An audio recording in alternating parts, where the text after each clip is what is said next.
তৃণমূল কংগ্রেসে এখন অসন্তোষের মাত্রা রোজ বাড়ে, রোজ বেড়ে চলেছে। দিনকে দিন এটা তীব্র থেকে তীব্রতর হচ্ছে। সাধারণ দর্শকরাও যারা দেখছেন তারাও সকাল থেকে অধীর আগ্রহে অপেক্ষা করেন যে তৃণমূলের অন্দরে ঠিক কি চলছে। কিছু কি যারা তৃণমূলের সমর্থক বা কর্মী তারা চান কোথাও কি কোনো কিছু রিকভারি হলো, নাকি আরো রক্তক্ষরণ চলছে। ঠিক সেই সময় যখন এই ধরনের অসন্তোষে প্রতিদিন বিদ্রোহের আগুনে ছারখার হচ্ছে তৃণমূল কংগ্রেস, ঠিক সেই সময় নতুন একটা ইস্যু উঠে এলো, চার্টার্ড ফ্লাইট ইস্যু। এটা দা ওয়ালের এক্সক্লুসিভ প্রতিবেদন। কি সেটা? না, গত কয়েকদিনে, গত 3-4 দিন আগে অভিষেক বন্দ্যোপাধ্যায় দিল্লি গেছিলেন, পরে মমতা বন্দ্যোপাধ্যায় গেছিলেন। সেখানে তিনি বিশেষ চার্টার্ড ফ্লাইটে দিল্লি গেছিলেন এবং যার আসা যাওয়া এবং সবকিছু আনুষঙ্গিক মিলে কয়েক লক্ষ টাকার খরচ। তৃণমূলের শীর্ষ নেতৃত্বের কিছু অংশ মনে করছেন যখন দলের কর্মীরা মার খাচ্ছেন, পুলিশি হেনস্থার মুখে পড়ছেন, তাদের আদালতের থেকে মামলা করার জন্য টাকা জোগানোর কিছু থাকছে না, সেই সময় দাঁড়িয়ে দলের সেকেন্ড ইন কমান্ডের আবারও এই ধরনের আচরণ, চার্টার্ড ফ্লাইটে দিল্লি ভ্রমণ কোথাও দলের নিচুতলার কর্মীদের মনোবল ভেঙে দিচ্ছে এবং প্রশ্ন উঠছে। অসন্তোষের মাত্রা আরো তীব্র করেছে এই চার্টার্ড ফ্লাইট ইস্যু। এমনকি দলের এক শীর্ষ নেতা, যিনি বহুদিনের পুরনো মমতা বন্দ্যোপাধ্যায়ের সঙ্গী, প্রাক্তন মন্ত্রীও বটে, তিনি কটাক্ষ করেছেন এবং এর জন্য সরাসরি দায়ী করেছেন অভিষেক বন্দ্যোপাধ্যায়কে, এবং যথারীতি মমতা বন্দ্যোপাধ্যায় যেহেতু তাকে একটা শিল্ড হয়ে দাঁড়াচ্ছেন, মমতা বন্দ্যোপাধ্যায়কেও কটাক্ষ করেছেন। এই অবস্থায় দাঁড়িয়ে তৃণমূলের এই রক্তক্ষরণ কি আরো বাড়বে? সত্যি কি খাদের কিনারে দাঁড়িয়ে তৃণমূল কংগ্রেস? আমরা এ নিয়ে আলোচনা করব, বিশ্লেষণ করব। আমার সঙ্গে রয়েছেন দা ওয়ালের editor in chief Shankhadeep Das. এই তৃণমূলের রক্তক্ষরণ রোজ বেড়েই চলেছে, বেড়েই চলেছে। এ নিয়ে তুমি অতীতেও অনেক কথা বলেছো, আমরা বিশ্লেষণ করেছি, কিছু খবর আমরা প্রথম তুলে ধরেছি। এই চার্টার ফ্লাইট ইস্যুটা যেমন, এক্ষেত্রে অসন্তোষ মানে এটা বেড়ে যাবে, খুব স্বাভাবিক। তুমি যদি বিষয়টা পুরো বিশ্লেষণ করে দেখাও তাহলে দর্শকরা বুঝতে পারবেন, ক্লিয়ার হবেন কি ছিল সেটা। কিন্তু কোথাও কি এই ব্যাপারটা অ্যাভয়েড করা যায়? এতে তো আরো বিদ্রোহের আগুন আরো বেড়ে যাচ্ছে এই ধরনের কার্যকলাপের কারণে। তুমি কি বলবে? এখন তৃণমূল কংগ্রেস তো মমতা বন্দ্যোপাধ্যায় বলেন যে মাটি মানুষের পার্টি। এখন ব্যক্তিগতভাবে কেউ যদি প্রাইভেট প্লেনে বা চার্টার ফ্লাইটে দিল্লিতে যাতায়াত করেন, দিল্লি কলকাতা করেন, তোমার আমার ব্যক্তিগতভাবে কি বলার আছে? আমাদের ব্যক্তিগতভাবে কিছু বলার নেই। কিন্তু তৃণমূলের মধ্যে অভিযোগ, যেটা তুমি লক্ষ লক্ষ টাকা বলতে, সেটা অ্যাকচুয়ালি লক্ষ টাকার নয়, সেটা কোটি কোটি টাকা। তার কারণ হচ্ছে যে জানা গেছে এই যে তৃণমূলের যে ভরাডুবি বিধানসভা ভোটে, তারপরে অভিষেক বন্দ্যোপাধ্যায় গত 7 জুন এই যে দিল্লিতে যান, ইন্ডিয়া জোটের বৈঠকের জন্য যে দিল্লিতে গিয়েছিলেন, সেটা চার্টার ফ্লাইটে গিয়েছিলেন এবং তিনি সেখানে পৌঁছানোর পরদিন মমতা বন্দ্যোপাধ্যায় কলকাতা থেকে যান এবং তিনিও সেই বিমানটিতেই যান। অর্থাৎ সেই বিমানটি কলকাতা ফিরে আসে। প্রাক্তন মুখ্যমন্ত্রী মমতা বন্দ্যোপাধ্যায় সেই চার্টার ফ্লাইটে আবার দিল্লি যান। দুদিন পরে মমতা বন্দ্যোপাধ্যায় সেই চার্টার ফ্লাইটে কলকাতা ফিরেন, আবার সেটি দিল্লি ফিরে যায় এবং তারপরে দুদিন বাদে অভিষেক বন্দ্যোপাধ্যায় ও ডেরেক ওব্রায়েন সেই চার্টার ফ্লাইটে করে কলকাতা ফেরেন। তৃণমূলের একজন কর্মী, দেখো কত মানুষ খুঁটিয়ে দেখেন সেটা আমিও পরে দেখলাম। তৃণমূলের একজন কর্মী বললেন যে আচ্ছা, এই ধরনের চার্টার ফ্লাইটে কি করবি না নেতা, কি এয়ার কন্ডিশনিংটা খুব হেভি হয়? কেন? দেখলাম যে অভিষেক বন্দ্যোপাধ্যায় এবং ডেরেক ওব্রায়েন দুজনেই গায়ে জ্যাকেট চাপিয়ে এসছে। নর্মালি ফ্লাইটে তো আমাদের জ্যাকেট চাপাতে হয় না, ঠান্ডা ঠান্ডা বেশি লাগে ঠিকই, কিন্তু জ্যাকেট চাপানোর মতন এই যে যে অবস্থা, তার মানে কি এই ধরনের চার্টার ফ্লাইটে বেশি ঠান্ডা লাগে? তার অবজারভেশনটা মারাত্মক। তো জোক ব্যাপার, কিন্তু ঘটনা হচ্ছে যে দেখো, পলিটিক্স পারসেপশনে চলে, ঠিক আছে? আমি বারবার করে বলি যে রাজনীতিতে ধারণাটাই সব। পার্টি যখন এইরকম একটা ভরাডুবির মধ্যে দিয়ে রয়ে চলেছে, পার্টি ছারখার হয়ে যাচ্ছে, ডামাডোলের মধ্যে রয়েছে, সেই সময় পার্টির second in command Abhishek Bandyopadhyay তিনি যদি চার্টার ফ্লাইটে দিল্লি কলকাতা যাতায়াত করেন এবং সম্ভবত কালকেও যে তার দিল্লিতে যাওয়ার কথা, স্পিকার ওম বিড়লা তাকে যে ডেকেছেন কালকে দিল্লি তার হিয়ারিং এর জন্য, যে বিদ্রোহী তৃণমূলের সাংসদরা যে এনসিপিআই বলে পার্টিতে যোগ দেওয়ার কথা বলেছেন বা মার্চ করে যাওয়ার কথা বলেছেন, সে ব্যাপারে যে শুনানির জন্য স্পিকার ওম বিড়লা অভিষেক তাকে ডেকেছেন, সময় দিয়েছেন। অভিষেকের কালকেও দিল্লিতে যাওয়ার কথা, যদি শেষ মুহূর্তে কিছু বদল না হয় প্ল্যানে। আমরা এয়ারপোর্ট বা বিমানবন্দর সূত্রে জেনেছি যে ওই চার্টার ফ্লাইটে যাওয়ার কথা এবং এই চার্টার ফ্লাইট অপারেট করে একটি নন শিডিউল তোমার aviation company, Indian aviation company, এবং এটা হচ্ছে ভিটি কোল। এই ভিটি কোল মানেই হচ্ছে যে একটা এমব্রায়ার লিগাসি 600 বিজনেস ক্লাসের একখানা প্রাইভেট জেট। আচ্ছা। এক্স্যাক্টলি ওই বিমানটি কিনা আমি পরিষ্কার বলতে পারবো না, কিন্তু ভিটি কোল ইন্ডিয়ান এভিয়েশন সেক্টরে খুব পরিচিত একটি ব্যাপার। এবং ভিটি কোল মানেই বোঝা হয়, মানে বোঝা যায় যে এটা হচ্ছে এমব্রায়ার লিগাসি 600 একটি প্রাইভেট জেট, যেটা একটা নন শিডিউল অপারেটর ভারতবর্ষে যেটাকে অপারেট করেন। এবং অভিষেক বন্দ্যোপাধ্যায় সেই যে চার্টার ফ্লাইট এটাতেই যাতায়াত করেন দিল্লি কলকাতা। অনেকে পার্টির মধ্যে ধারণা এটা অভিষেকই ক্লিয়ার করতে পারবেন, অ্যাকচুয়ালি বিষয়টা কি তো অভিষেক বা পার্টি কোনোদিনও স্পষ্ট করেনি, ফলে তারাই স্পষ্ট করতে পারবেন। কিন্তু পার্টির মধ্যে যে গুঞ্জন, পার্টির মধ্যে যে আলোচনা যে এটা কোনো বিক্ষিপ্ত ঘটনা না, এটা গত বছর খানেক ধরে এই বিমানেই অভিষেক বন্দ্যোপাধ্যায় যাতায়াত করেন এবং এটাই স্ট্যান্ড বাই থাকে।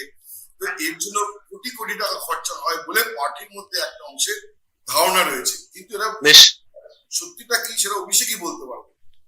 আমাদের কাছে যেটা কথা সেটা হচ্ছে যে হ্যাঁ, 7 তারিখ অভিষেক বন্দ্যোপাধ্যায় এই চার্টার ফ্লাইটে গিয়েছিলেন এবং আগামীকালও আমি অভিষেক বন্দ্যোপাধ্যায়ের ব্যক্তিগত গোপনীয়তা লঙ্ঘন হবে কি হবে না সেই যে আইনি দিকটি স্পষ্ট নয়, ফলে আমি এক্স্যাক্টলি কালকে বিমানের টেক অফের টাইম, কোন বিমান ইত্যাদি বলছি না। কিন্তু এই যে ভিটিকোলের কথা আমি বলছি, ভিটিকোলটার কালকে যাওয়ার কথা, এই চার্টার ফ্লাইটে যাওয়ার কথা। এখন এইটাই পার্টির মধ্যে একটা বিস্ফোরণের আকার নিয়েছে একটাই কারণে, যে পার্টির যখন মানে কালীঘাটের ঘনিষ্ঠ একজন প্রাক্তন মন্ত্রী তিনি সম্ভবত মমতা বন্দ্যোপাধ্যায়কে এই কথা বলেছেন যে যতদূর আমার কাছে খবর, যে পার্টিতে এই যে শয়ে শয়ে নেতা কর্মী বা নেতারা এবং অনেকের যে অনেকের জন্য আইনি লড়াইয়ের জন্য যে টাকা পয়সার অভাব হচ্ছে, পার্টি টাকা দিতে পারছে না, সেই জায়গায় যে পার্টির একজন সাংসদ এবং যাকে সর্বভারতীয় সাধারণ সম্পাদক বলা হচ্ছিল, তিনি এই যে বারবার চার্টার ফ্লাইটে করে দিল্লি কলকাতা করছেন, এইটা বড্ড দৃষ্টিকটু হচ্ছে। তাহলে এক কাজ করুন, হয় অভিষেক বন্দ্যোপাধ্যায় আপনার সঙ্গে থাকুন, নাহলে আমরা চললাম, আলটিমেটাম এবং সূত্রের দাবি মমতা বন্দ্যোপাধ্যায় নাকি তাকে বলেছেন যে না, অভিষেক অনেক পরিশ্রম করছেন, তো এইটাকে এভাবে দেখো না। কিন্তু এইটাও তাদের কাছে একটা মনে হয়েছে যে কোথাও যেন একটা কালীঘাট নত্যসত্ত্ব হারিয়ে ফেলেছে। দেখো মানে তাদের মত হচ্ছে এই যে 4 তারিখে ফল প্রকাশ হলো এবং 5 তারিখ তৃণমূল বিধায়কদের নিয়ে বৈঠকে মমতা বন্দ্যোপাধ্যায় বললেন যে অভিষেক অনেক পরিশ্রম করেছে এই ভোটে, আপনারা উঠে দাঁড়িয়ে অভিষেক বন্দ্যোপাধ্যায়কে একটা স্ট্যান্ডিং ওভেশন দিন। তো দলের একটা বড় অংশের বিধায়ক মনে করেন যে সেটাই অ্যাকচুয়ালি তৃণমূলের কফিনের শেষ পেরেক হয়ে গেছে। একেবারে পার্টিতে মনে হয়েছে যে যার জন্য, কারণ অভিষেক বন্দ্যোপাধ্যায়ের বিরুদ্ধেই পার্টির একটা বড় অংশের অভিযোগ রয়েছে যে তার জন্যই পার্টির আজকে এই ভরাডুবি, তার এই যে অতিরিক্ত আইপ্যাক নির্ভরশীলতা, তার জন্যই পার্টি ডুবেছে, তার অ্যাটিটিউড, তার একটা মিনারে বসে পার্টি চালানো এবং উন্নাসিকতা, ইনকমিউনিকেটর হয়ে যাওয়া। পার্টির নিচতলার নেতা কর্মীরা তো পরের কথা, মন্ত্রীরা গিয়ে তার দেখা পেতেন না, দেখা পেতে গেলে যাওয়ার জন্য হত্যে দিয়ে পড়ে থাকতে হতো, সুমিত রায় তার আত্মসহায়কের সঙ্গে যোগাযোগ করতে হতো। তো এই যে সব মিলিয়ে যে তার বিরুদ্ধে অসন্তোষ যখন দলাপাকি উঠেছিল, ঠিক সেই সময় যখন মমতা বন্দ্যোপাধ্যায় তাকে স্ট্যান্ডিং ওভেশন দিতে বলছে, তো অনেকের মনে হয় পার্টির ওটাই ছিল শেষ মুহূর্ত, শেষ লগ্ন। তো এই যে ঘটনা, এই ঘটনাই অ্যাকচুয়ালি পার্টির মধ্যে একটা বিস্ফোরক পরিস্থিতি তৈরি করেছে।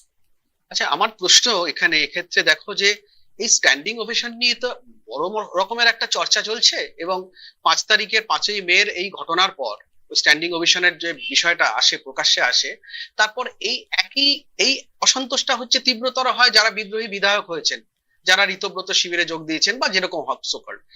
সেক্ষেত্রে তারপর কোথাও এই চার্টার ফ্লাইট নিয়ে যখন এত বড় বড় অভিযোগ উঠছে, এই বড় অভিযোগটা সামনে আসছে, কোটি টাকার মতো, তুমি যা বললে কোটি টাকার মতো খরচের বিষয়টা আসছে, কোথাও তো এটা অ্যাভয়েড করা যেত না মমতা বন্দ্যোপাধ্যায়?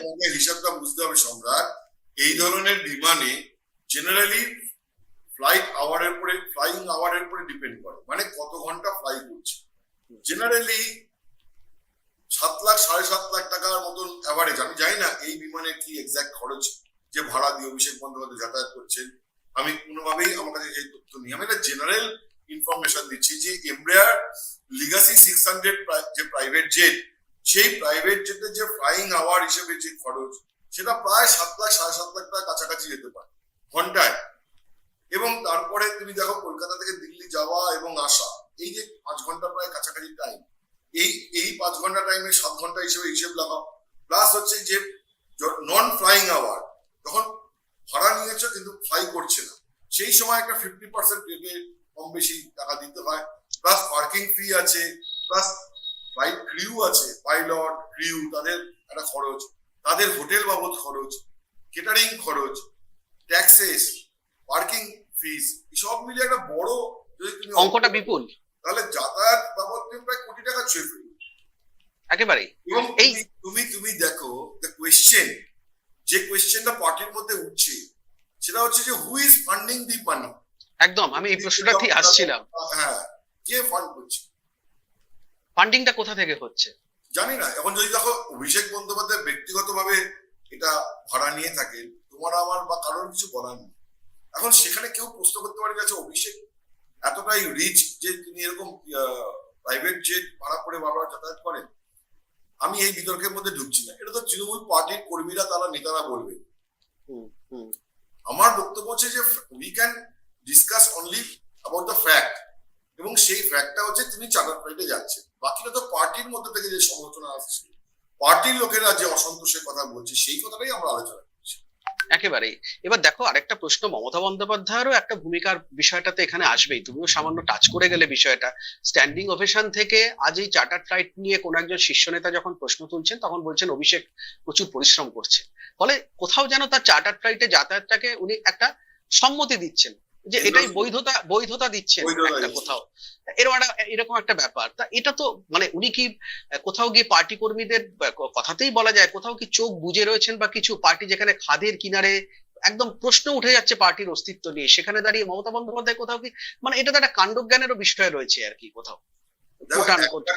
জায়গা হতে পারে যে অভিষেক বন্দ্যোপাধ্যায় সাধারণ মানুষের মধ্যে বেরোলেই যে ধরনের ক্ষোভ বিক্ষোভের সম্মুখীন হচ্ছেন, ফলে তিনি যদি এখন এই যে নর্মাল বেসরকারি বিমানে যাতায়াত করেন, যেটা সাধারণ মানুষ যাতায়াত করে, বা অন্যান্য রাজনীতিকরা, পশ্চিমবঙ্গের অন্যান্য রাজনীতিকরা, অন্যান্য সাংসদরা যাতায়াত করে, সেক্ষেত্রে তিনি একটা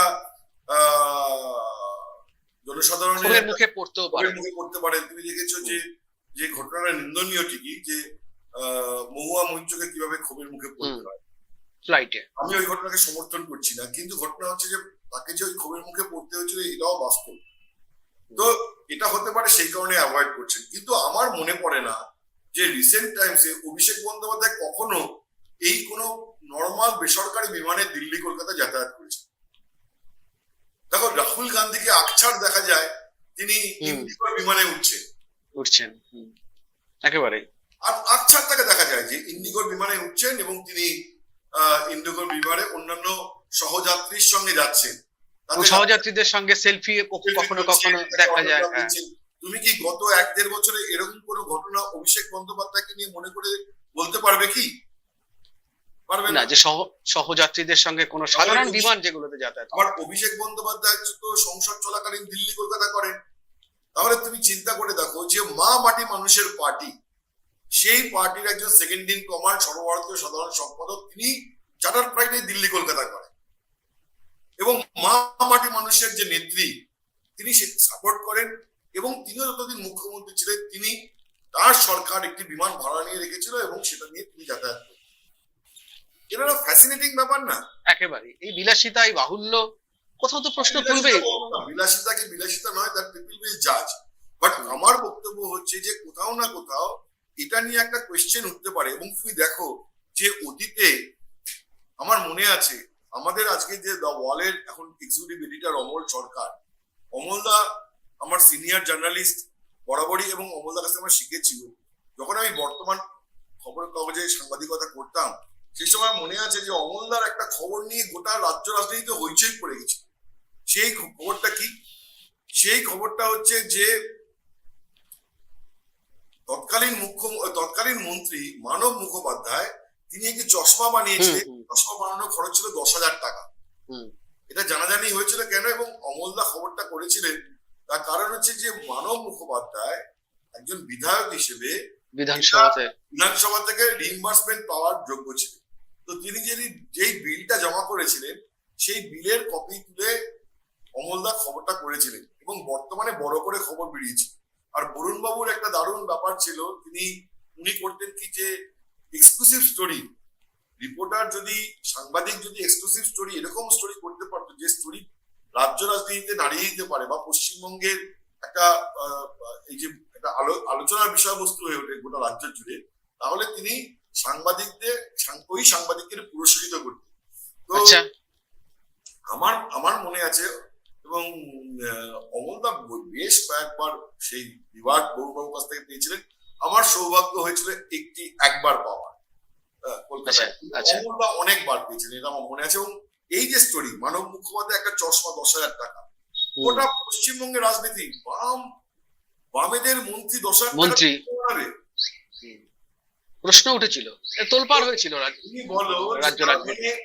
একজন পলিটিশিয়ানের যে জীবনযাত্রা সেটা সবসময় পাবলিক স্ক্রুটিনিতে থাকে, একেবারেই পাবলিক স্ক্রুটিনি থেকে থাকে। ইউ ক্যানট ডিনাই, তুমি বলতে পারো আমার টাকা দিয়ে আমি চলেছি কার কি, কিন্তু তিনি একজন রাজনৈতিক কর্মী, মনে রাখতে হবে, একজন এবং জনপ্রতিনিধি। জনপ্রতিনিধি। এবং সবচেয়ে বড় কথা, কেন মানব মুখোপাধ্যায়কে নিয়ে সমালোচনা হয়েছিল, কারণ তিনি বামেদের মন্ত্রী। সিপিএম যে কৃচ্ছ সাধনের রাজনীতি করে বা বলে সেই দলের নেতা, আর অভিষেক বন্দ্যোপাধ্যায় হলেন মা মাটি মানুষের প্রতিনিধি। তো ফলে মা মাটি মানুষের পার্টির নেতা তিনি যদি দিল্লি কলকাতা, এবং আমি তোমায় বললাম যে not only this incident, recent টাইমসে তুমি একটাও ঘটনা দেখাতে পারবে না বা মনে করে বলতে পারবে না, হতে পারে হয়েছে আমরা জানি না, কিন্তু সাধারণ যাত্রীদের সঙ্গে বেসরকারি বিমানে যাওয়া গেলে তো কেউ না কেউ একটা ছবি তুলবেন, সেলফি উঠবে, মনে পড়ে না এরকম আমাদের চোখে পড়েও নি, আমি জানি না, হয়তো আমার তোমার চোখে, কিন্তু মানে কোথাও এরকম ধরনের একটা কোথাও ছবি চোখে পড়েছে, মনে পড়ে। এখন কোনটা ট্রিগার পয়েন্ট হয়েছে যে তৃণমূলের আক্রান্ত কর্মীরা তারা দলের থেকে আর্থিক সহায়তা চাইছে, দল দিতে পারছে না, দল একদিকে তাদের আর্থিক সহায়তা দিতে পারছে না, ওইদিকে দলের নেতা চার্টার ফ্লাইটে ঘুরছে। এই যে কন্ট্রাডিকশন, এই কন্ট্রাডিকশনের জন্যই ক্ষোভ উঠে উঠছে এবং বলা হচ্ছে যে এই ফান্ডটা কে করছে, এই বিমানের খরচ কে যোগাচ্ছে। আমি একটা একটা একটা এই প্রসঙ্গে আসি, তোমার এই যে আজ একটা খবর হয়েছে যেটা হচ্ছে যে এই 534 কোটি টাকার ফান্ড, যেটা অরূপ বিশ্বাস কোষাধ্যক্ষ হিসেবে ব্যাংককে জানিয়েছেন যে দলের এই ফান্ড আপাতত ফ্রিজ করতে, মানে এখান থেকে কোনো ট্রানজাকশন হবে না সম্ভবত।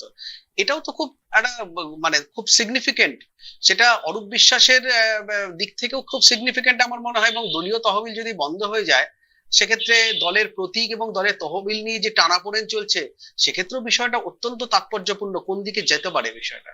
সম্রাট, তুমি মনে করে দেখবে যে আমরাই তৃণমূলের ফান্ড নিয়ে ফার্স্ট স্টোরি করেছিলাম।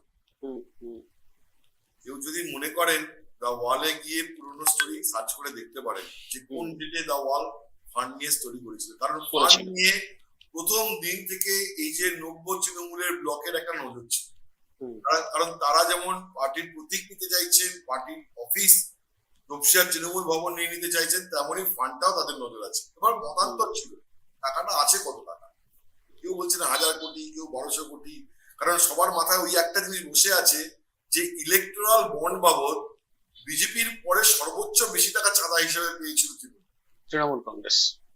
ফলে অনেকের ধারণা, কারোর ধারণা 1000 কোটি, তোমাকে 1200 কোটি। অ্যাকচুয়ালি যতদূর আমার কাছে তথ্য 534, কম বেশি 534 কোটি টাকা আছে। এবার অরূপ বিশ্বাসকে কেউ একটা মেসেজ দেওয়ার পরে অরূপ বিশ্বাস এটাকে ওই ব্রাঞ্চে চিঠি লিখে বলেছেন যে এই টাকা উইথড্রলের ট্রানজাকশনের জন্য চাপ আসতে পারে বা উইথড্রল করে নেওয়া হতে পারে, এখন ডামাডোলের বাজার, সুতরাং এটাকে ফ্রিজ করে দাও, ট্রানজাকশন আপাতত বন্ধ করে রাখা হোক। যদিও আজকে কুণাল ঘোষ বলেছেন যে অরূপ বিশ্বাস আর কোষাধ্যক্ষ নেই, সুভাষিস চক্রবর্তী কোষাধ্যক্ষ, নতুন কোষাধ্যক্ষ। কিন্তু ঘটনা হলো, যতটুকুনি আমার কাছে খবর, এই যে 90 তৃণমূল ব্লক, এদের কৌশল হচ্ছে যে অরূপ বিশ্বাস, যিনি প্রাক্তন কোষাধ্যক্ষ হয়ে থাকেন এবং ওয়ান অফ দ্য সিগনেটারি হয়ে থাকেন, তাহলে তিনি যে চিঠিটা দিয়েছেন সেই চিঠির কপি নিয়ে গিয়ে একটা এফআইআর করে দাও। যে পার্টির যে ফান্ড আছে সেটা তো আমাদেরও ফান্ড, আমরা তো পার্ট অফ পার্টি, সুতরাং পার্টির ফান্ড যেন তছনছ না হয়, আপাতত এটাকে ফ্রিজ করে দেওয়া। এবং অরূপ বিশ্বাসের ইন্টেনশনটা কি?